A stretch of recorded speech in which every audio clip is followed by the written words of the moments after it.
witnessing the hardships of the pilgrims to Tibet, escaping through Death Valley, and listening to hymns in the most remote church in China.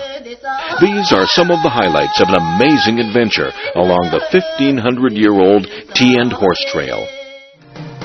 Travelogue takes you on a legendary and perilous journey, joining a modern-day caravan as it winds its way among the rugged mountains from Yunnan to Tibet. It's a journey through a land of almost untouched culture and natural beauty. Retracing this fabled cultural and economic lifeline in China's history, join Travelogue on a 3-part series, Adventure on the Tea and Horse Trail. In the first part of the Tea and Horse Trail adventure, we made our way from Lijiang in Yunnan all the way to Dechin near the border of Tibet. We visited the biggest Buddhist temple in Yunnan, learned to make special Tibetan butter tea, and played vineyard games at the foot of the Mingyong Glacier. It was action-packed, but I guarantee you there's plenty more to come.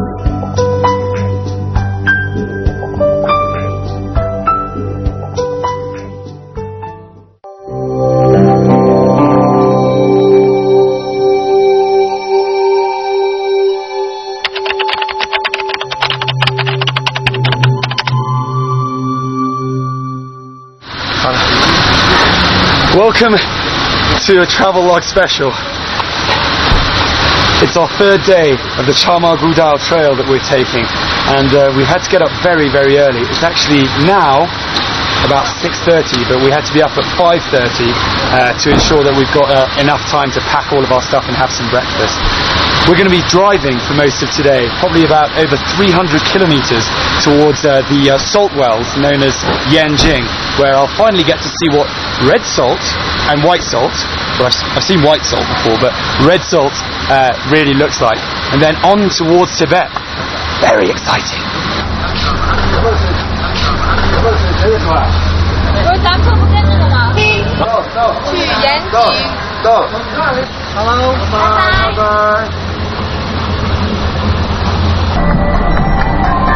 We're slowly making our way through treacherous terrain into Tibet. We're driving alongside the Lansang River, whose tributaries affect the lives of over 60 million people in various ways, including food, water, and transport. Sometimes you need to pay a price to see places of such beauty, and our cross to bear is the road. It really reinforces how far I feel from the modern world. Now this is a real adventure. We've been on the road for about 3 hours now, and in all honesty, it's probably been the bumpiest ride I've ever been on. There aren't any built roads yet, and what they're trying to do, is you can come see, is they're just concentrating on clearing the rocks. As you can see, that's why we've had to take a quick toilet stop, so that we have a chance to actually get rid of the rocks and then drive on. We come across a group of men carving rock out of the side of a mountain. They're building a road further up the trail. Price for this? Around 2 million RMB per kilometre. To call this a dirt road is an understatement. Still, this hardly comes as a surprise, considering it's a relatively underdeveloped part of the country. The route often finds itself victim to falling rocks and landslides. Actually, our trip to Yanjing is almost cancelled due to a landslide shutting off our path. Luckily, the good weather saves us. You have to be prepared to clear the debris off the road if you want to continue. I guess it's what generations of the Maguoto had to do.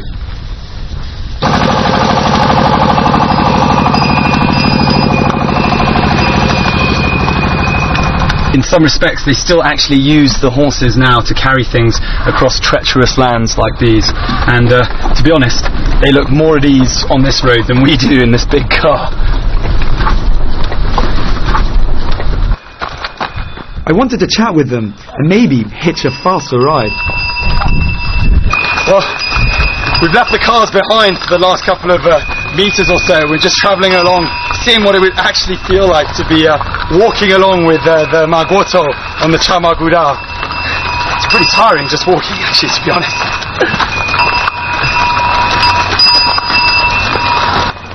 Tradition and modernity, cars and horses travelling at the same pace on the Tea and Horse Trail. Interestingly, they tell me later that horses weren't always the animal of choice. Often donkeys were preferred because they can adapt better to the adverse weather conditions.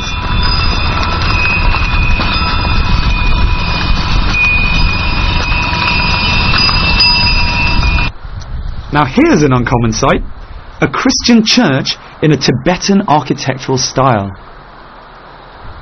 I'm actually extremely excited about this part of the journey. I've arrived at the only Christian church in the whole of Tibet, and it was established here 150 years ago by a French missionary.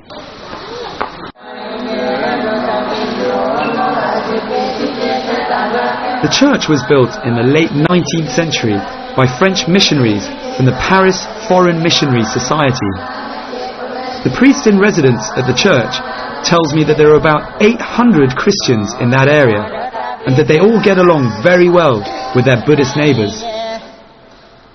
Interreligious marriages are quite common here, and people often keep to their own faith, following one's matrimonial union. The whole group is fascinated by the church, but especially with the people singing inside. What I find fascinating is that the hymns are sung in Tibetan. Whilst most of the others are busy taking pictures, I sit back and enjoy the hymns. As for the hymn books, they are over 100 years old. I also come across a Tibetan Bible, which I'm told was first printed in 1948. When I think about it, it's quite remarkable to find what is the most widely read book in Western countries here in remotest Tibet.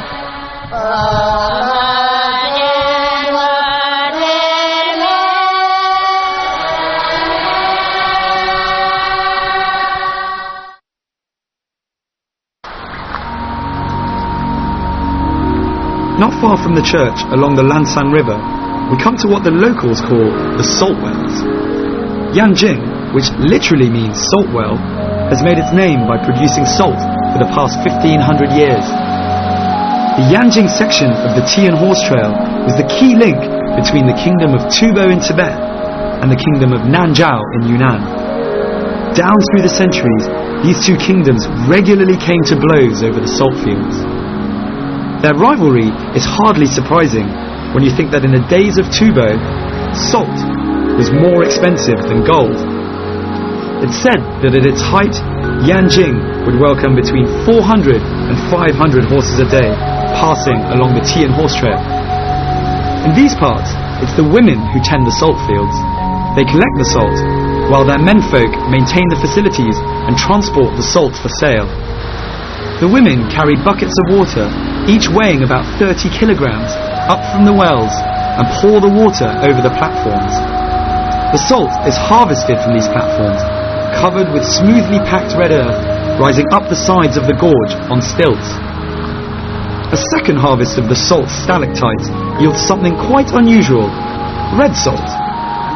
The change is achieved by allowing the water to remain in the pools and evaporate. The reddish salt left behind takes its colour from the iron oxide in the earth. Locally, it's called peach blossom salt. As the water trickles through the packed soil, pure white stalactites of salt form underneath the platforms, which the women collect. And that's how you get salt.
it's day 4 of our wonderful adventure. We arrived very late last night into Mangkang, our first stop in Tibet, so I haven't actually had a real chance to look around, but I'm going to try and do some of that now. We're here at an important Tibetan monastery called Wei Se, and I'm just going to go in and have a look.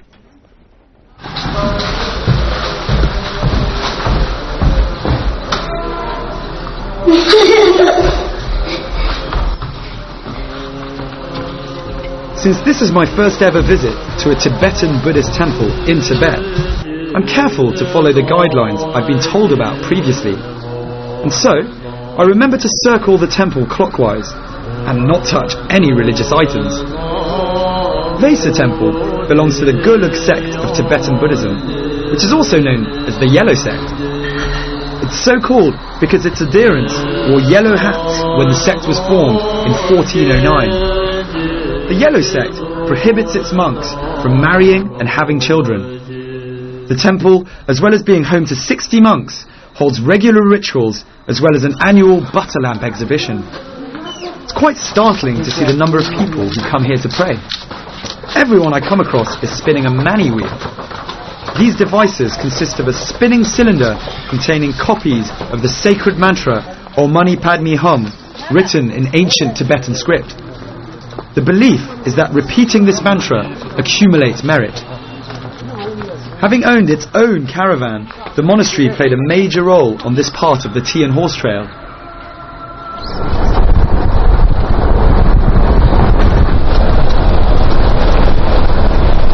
Going at an incredible pace down these rocky mountain roads.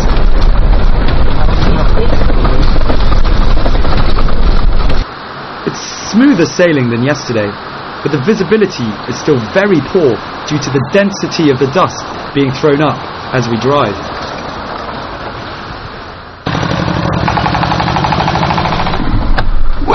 We're extremely lucky on this whole trip. I'm seeing things I've never seen before. Here we've got 2 people who are doing a pilgrimage all the way to Lhasa. So if you have a look, that's not easy. That's not easy. That takes a lot of effort to do that the whole way. What I'm seeing at first hand is a quite awe-inspiring demonstration of religious devotion. For Tibetans, pilgrimage represents a journey from ignorance to enlightenment, from self-centeredness and materialistic preoccupation to a deep sense of the relativity and interconnectedness of all life. The removal of materialistic preoccupation is clear for everyone to see. These people travel at an average of 7 kilometers a day. They prostrate themselves in this manner from sunrise to sunset. Accompanied by a small trailer of supplies, their pilgrimage will end at the same destination as ours, Lhasa.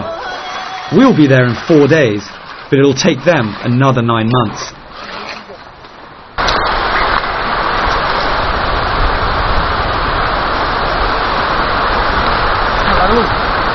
Running from west to east, we have the New River up top, the Lansan River here, and through the bottom we have the Jinshan River.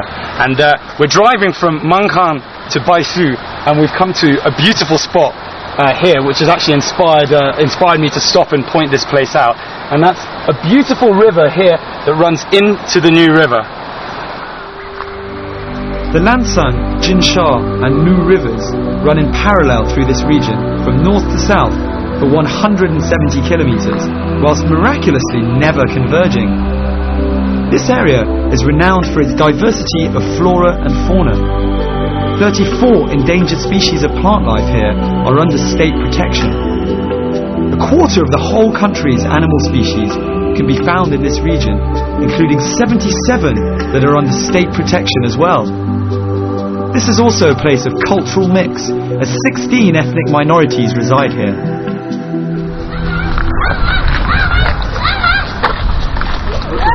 You好。对啊，他在去吗？到拉萨，对，我们从香格里拉到拉萨。香格里拉。对，用那个茶马古道。这个以前是不是这边出美女啊？是不是以前？以前有，以前不今天，以前有美女吗？不知道，你不知道啊？ So I've arrived in Tiantou, where we were told it's renowned for its beautiful girls. However, I've spoken with some of the locals, and they said they haven't heard of any beautiful girls here, and that it probably was back in the day there were beautiful girls. So I've gone for a walk around myself, and all I could really find was a couple of children and just one little girl. So maybe they knew I was coming, and they all decided to stay indoors tonight. Presumably, since this is the first stop after the long and treacherous journey across the Bangda grassland, it's no surprise that the men of the caravan would have found the female company so beautiful.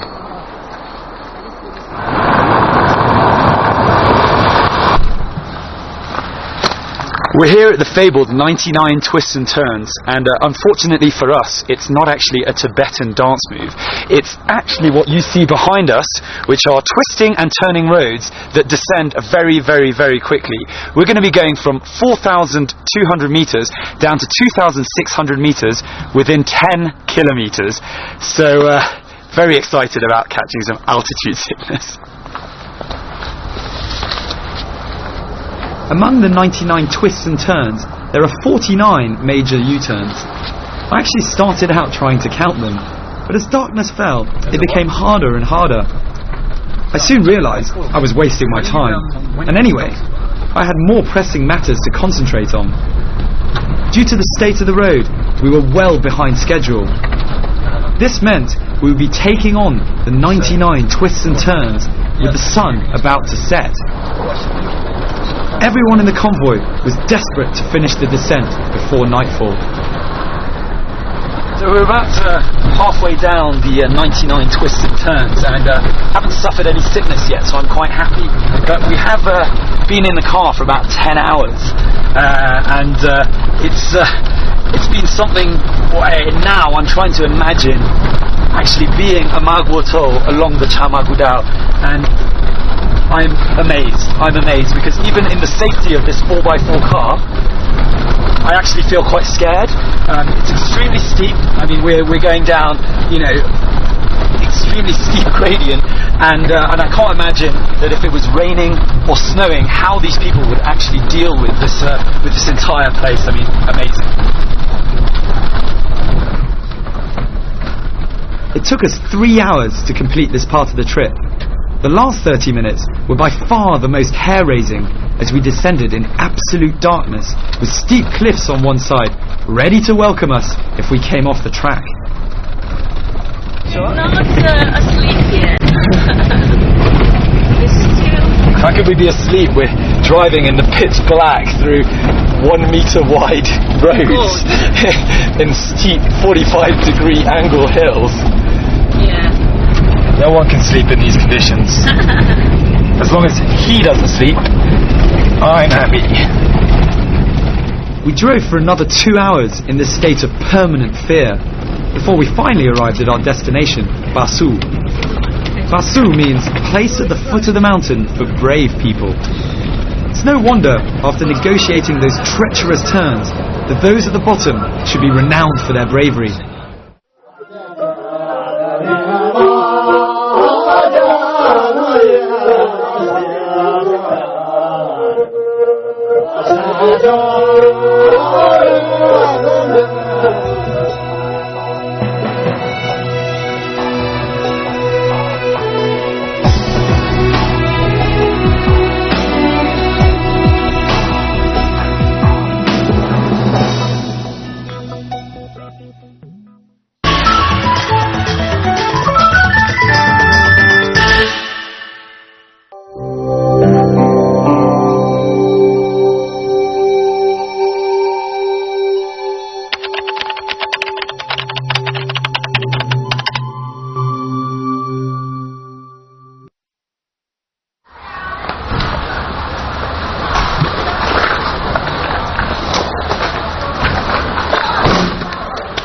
Fifth day.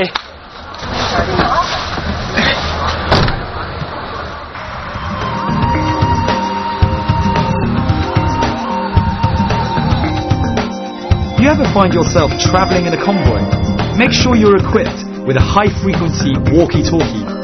This little device saved our skins on more than one occasion. Billy, what are you excited about today?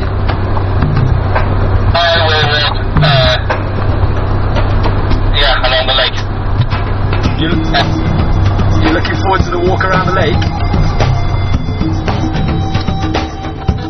At the same time, people in the group used the walkie-talkies for a different purpose. They made jokes, chatted with each other, which also added something to the adventure. This made us all feel even more part of a team.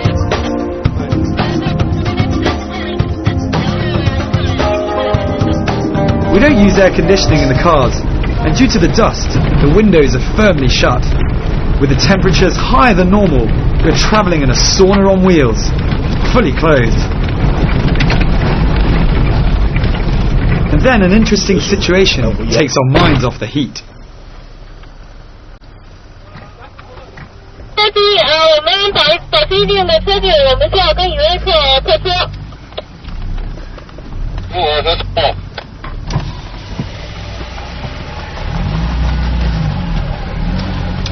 客车注意，现在在跟游客客车后车不要跟着太紧。你怎么没有这么近？英语说非常的清楚。客车能注意保持距离，我们要跟大车游客跟客车。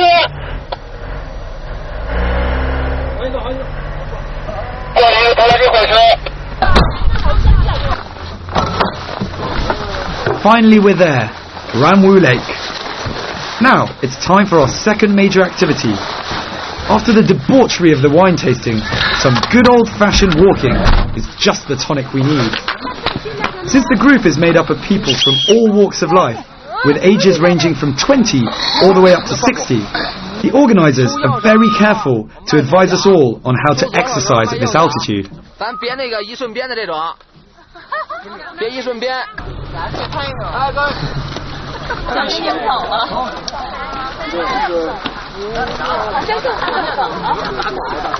So we're beginning our 5-kilometre walk around Ramwu Lake, and we're here at almost 4,000 metres, and I've been told that this part of Tibet is known as the Switzerland of Asia, and here we're going to be seeing the Lake Geneva of the Orient.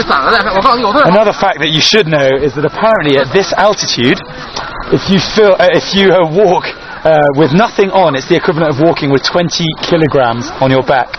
So I've decided to bring a bit of extra and use these. Let's see how it goes. I don't think I need to use these yet.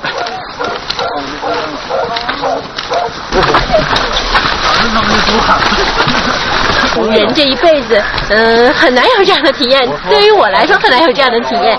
哎，在这儿行走是一种时尚，爽啊，爽啊！ We set off around the famous and vast Ramwu Lake, which sits at 3,800 meters above sea level. It's surrounded by glaciers and snow-capped mountains, and thawing snow forms the body of the lake. Intriguingly, the water is supposed to change colour in different seasons, from aquamarine to turquoise.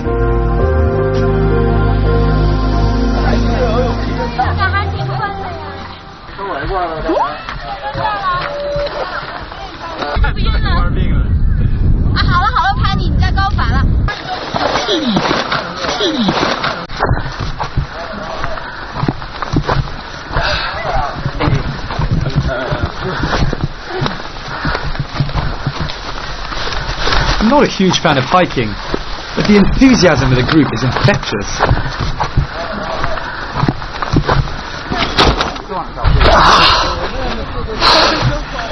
A much-deserved rest. For once, I'm not the only one goofing around, as everyone is having a great time taking photos and enjoying another of Mother Nature's gifts. My shoes, and my socks, and my feet at the same time.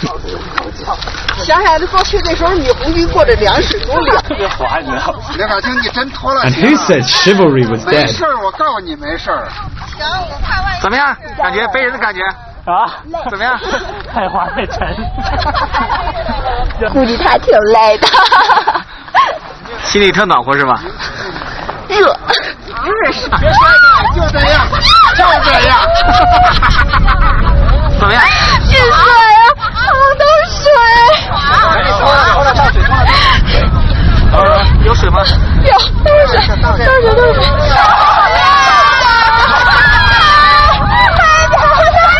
加油！加油！厉害，厉害，厉害！扶一把阿姨，阿姨快扶一下阿姨。哎，没事没事。慢点，慢点。哎呦，您这是，呵，好了，您这鞋怎么样过的？没事，挺好挺好挺好。累不累？挺好，不累不累。不累哈，真勇敢。好。值不值啊？还有一双鞋，没事。还有一双鞋。我回去车上赶紧换鞋。啊，加西的嘞，加西的嘞，加西的嘞，加西的嘞。Tired. The Palong Zambu Gorge is world famous and one of the deepest canyons on Earth. It's also one of China's 3 major areas of virgin forest. It's made up of numerous rocky slopes, some of them as steep as anything I've ever seen before. It's a fine place to enjoy some rock throwing into the Palong Zambu River below, especially when you think that the average depth is almost double that of the Grand Canyon in Colorado. This impressive sight is a perfect place to end the day and our episode. Lhasa, the final destination of our wonderful adventure. But first, we have to make it through Death Valley. Come and join us for the climax of this 3-part series as we continue our adventures on the Tea and Horse Trail.